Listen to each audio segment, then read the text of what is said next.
Okay, this video is going to show you how to complete the Tier 2 part of your TIPS form, as well as using your data analyst form for Tier 2. So on your TIPS form, if you scroll down, you'll see after Tier 1, you then have the Tier 2 parts. You have school-wide summary, the new referrals for T2, new referrals, and T2 progress monitoring. And then T2 fading exit and graduation. So those are the sections we're going to work on today. You also have your data analyst form. You have your Tier 1 data analyst form, which you're familiar with, but then you also have a Tier 2 data analyst form. So for your meeting form, you're going to duplicate like you normally do and give it whatever name you give it. I'm just going to leave it like this. And then your Tier 2 data analyst form, you're going to duplicate that and give it whatever name, like this month,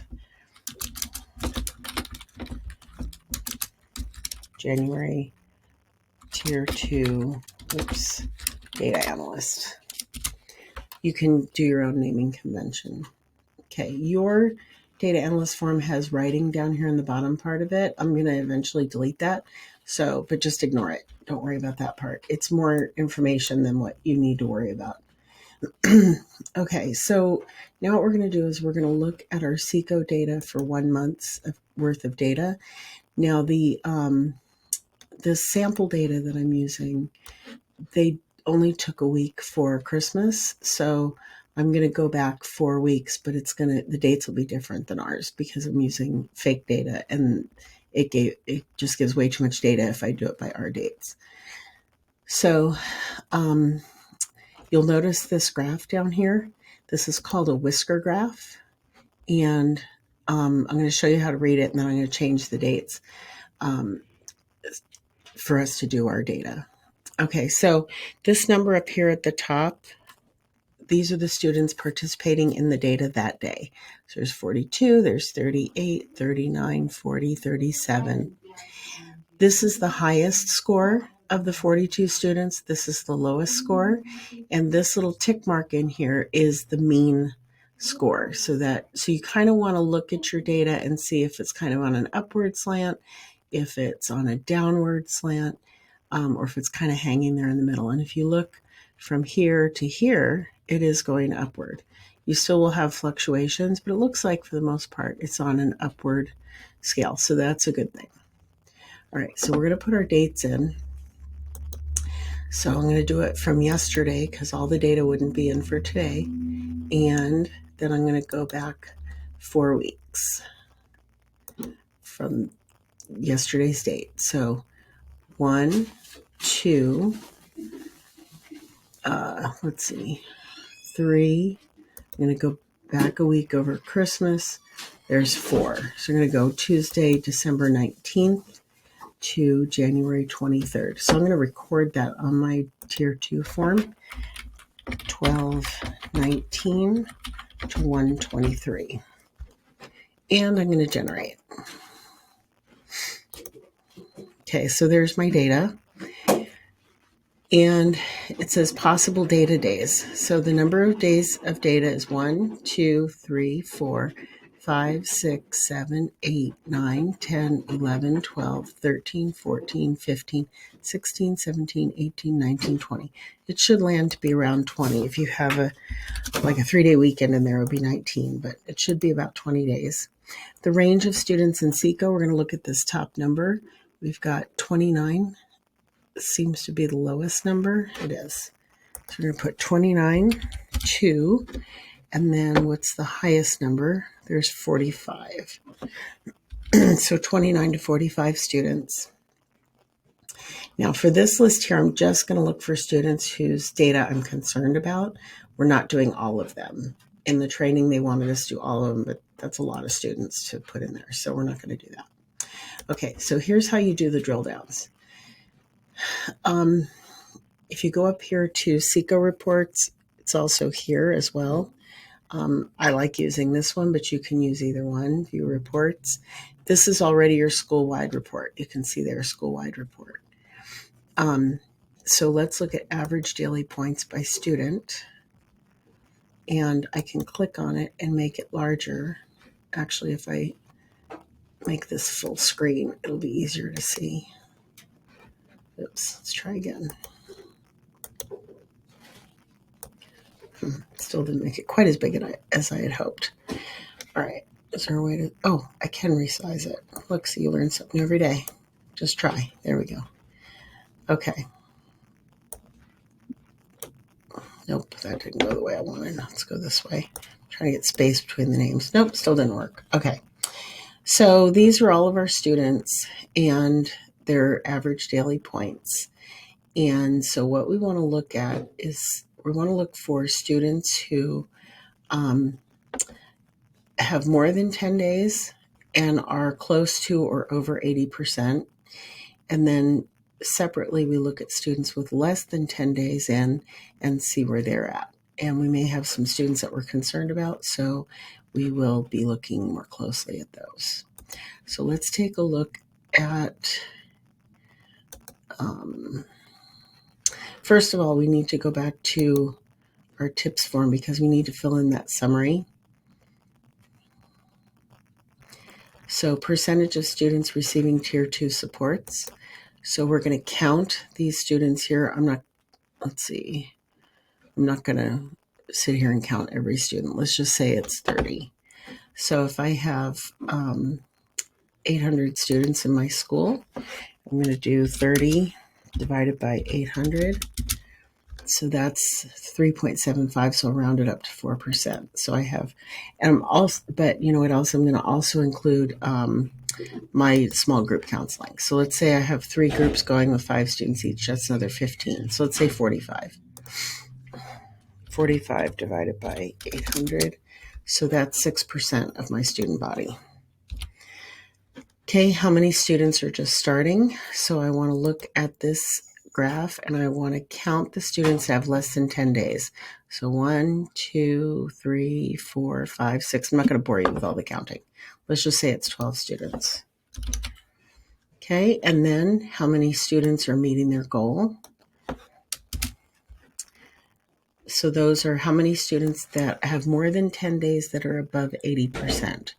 So we've got 1, 2. Now this one's got 9 and this one's got 9, so they don't count. This one's at 80%, but he's got 9 days. This one's got 9 days. So here's 3, 4, 5, 6, and so on. So let's say it's 13. Okay. All right. So now the new referrals I'm going to list down here. So any student who's less than 10 days, I'm going to put them in as a new referral. Now the caveat to that is if you've already courted them last month, you don't need to put them in as a new referral. So, but they're only been in 9 days, so they shouldn't be in there already. And this is really hard to read because I have my screen shrunk down. So I'm just going to pick some names. Bill Artis. Okay. And I'll just pick him. But any of them that have less than 10 days, I'll put on this list. If you need to add more spaces, you just click on the row and insert row above and just start adding lines. If the formatting doesn't match, don't worry about it. I can fix it for you. Anyway, so Bill Artis. So he's a new one that I'm going to look at. And now I'm going to work on the students. Let me try opening this again. It's still small. I don't know why it's coming out so small. Okay. So now I want to look at students who are not at goal, but they've been in over 10 days, or if they've only been in a little bit of time and their percentage is really low. So this one right here, he has 3 days. It's really low. That's not too bad. 13 days, really low. This is one I'm concerned about. 17 days, really low. And this one's 16 days, really low.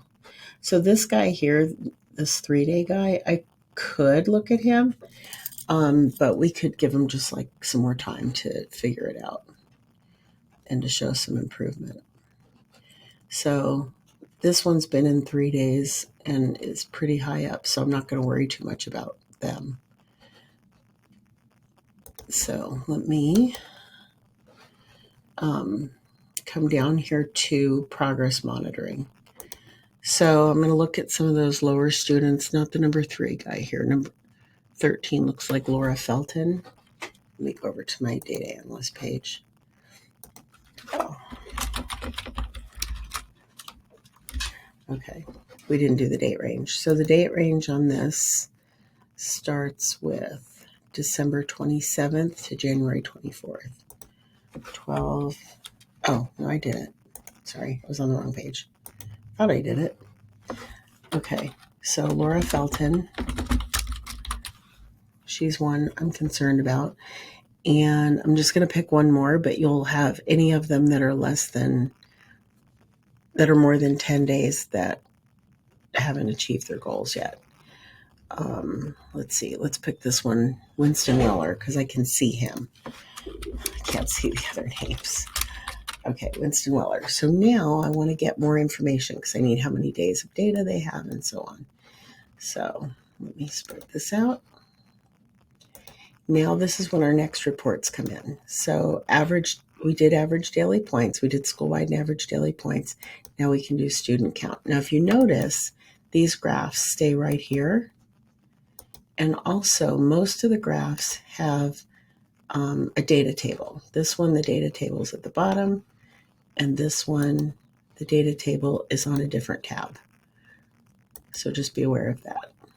Okay, student count. So we want the same dates. So December 19th to yesterday. And one of my students that I'm looking at is Laura F. So I'm going to type Laura in here. Now it says she's unenrolled. We'll just ignore that just for the purposes of doing this data. We'll pretend she's still in.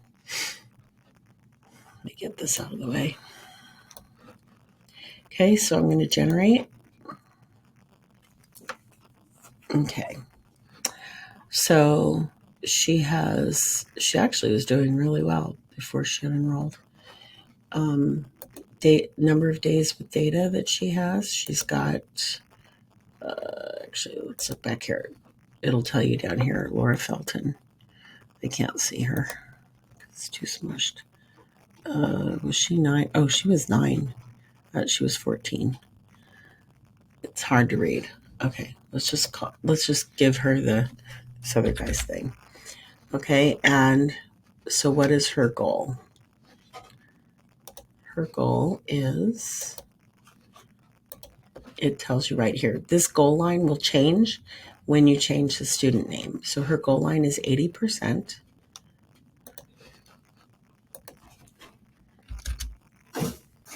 Okay, and her average daily points were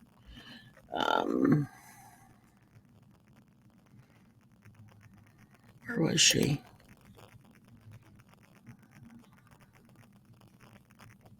There. We were using the other kid.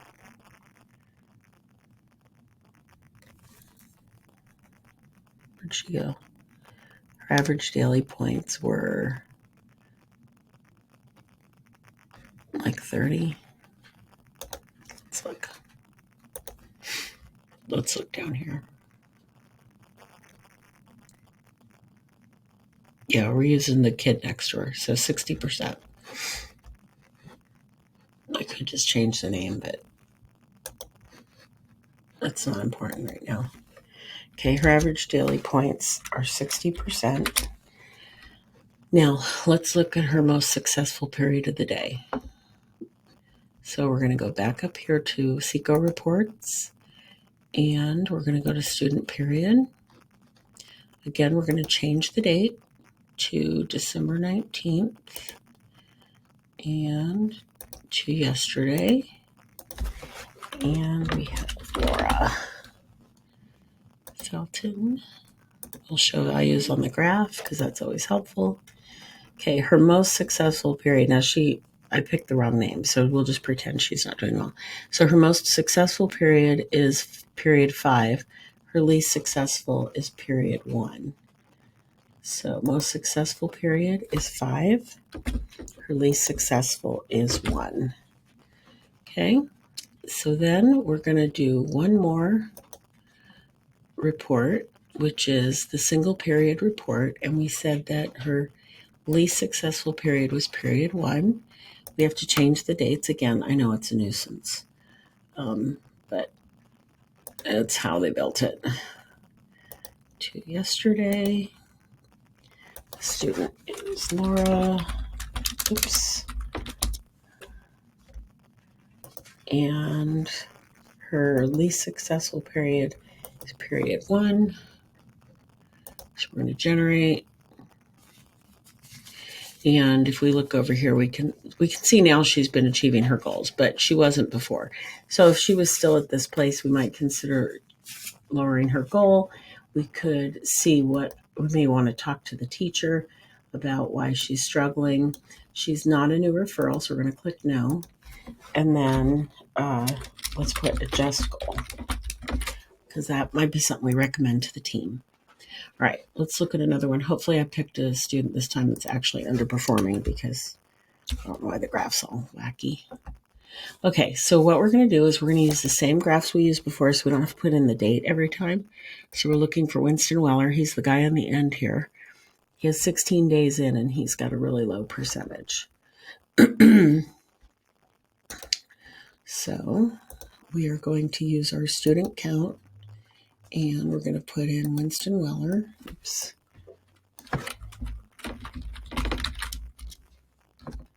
Okay, try again. Okay, why is that not working? There he is. Oh, he's unenrolled too. Oh, well. In reality, they wouldn't be unenrolled because I would know that they were unenrolled, but I didn't know. Okay, so he has a lot of referrals. On this side is where the referral count is. He doesn't have 20 referrals. He's got 1 on each of these days. So he's still getting referrals, and even though he's on the upswing, he's really struggling to reach his goal. So we're going to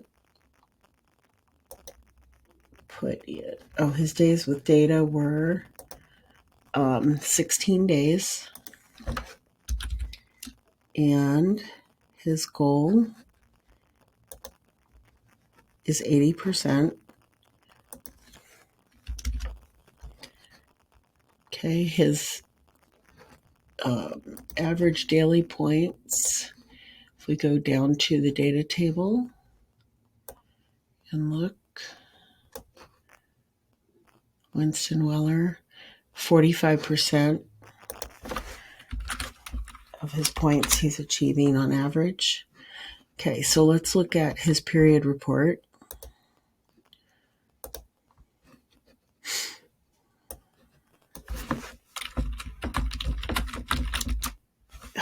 I don't know why it won't search. Okay, there we go. So his most successful period is period 1.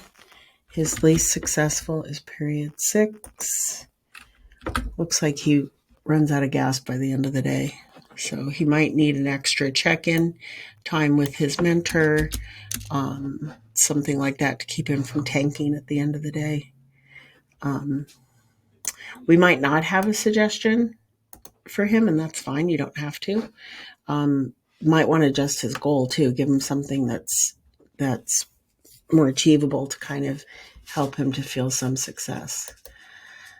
So let's look at the single period. So we said his least successful period was period 6.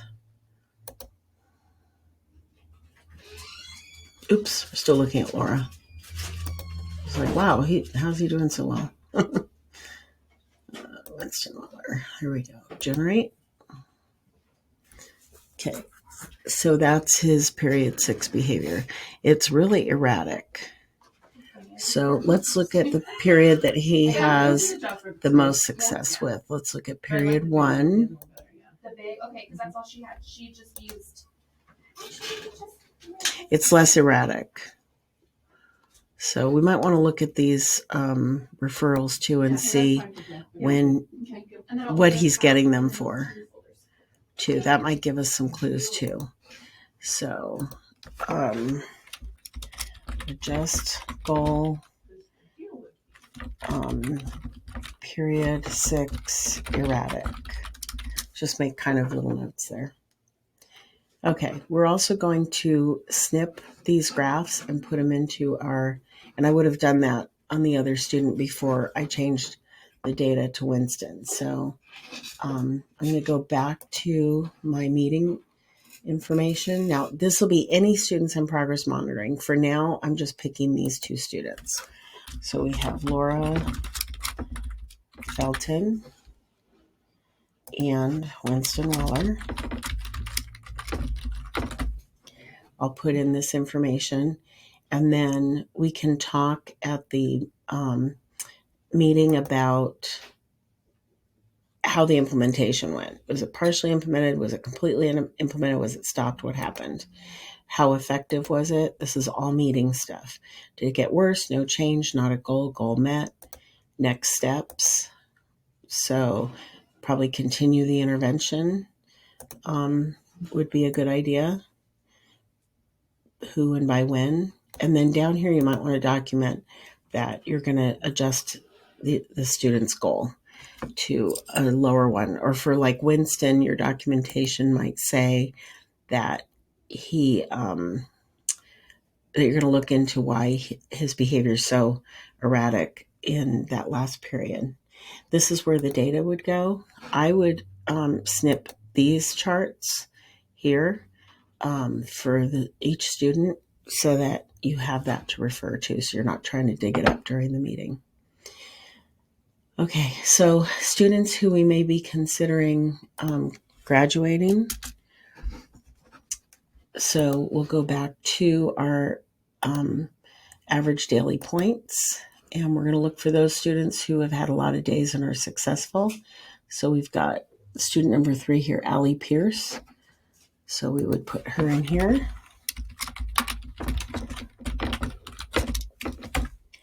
And you would put in before the meeting her grade and her IEP status. You could also add any supporting data. But then in the meeting, you're going to talk about, are we going to graduate her? Now it says 4+ weeks of meeting her goal. May not want to go with 4+ weeks. That's what they recommend. But if she's been on it a long time and she's doing well, you might want to do 2 or 3 weeks. But we can also look at how she's doing. So let's do Allie.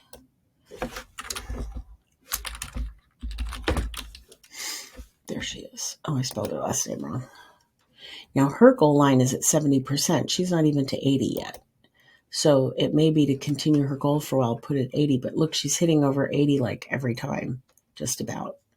She's doing really well. And she's not had any referrals for the last few weeks.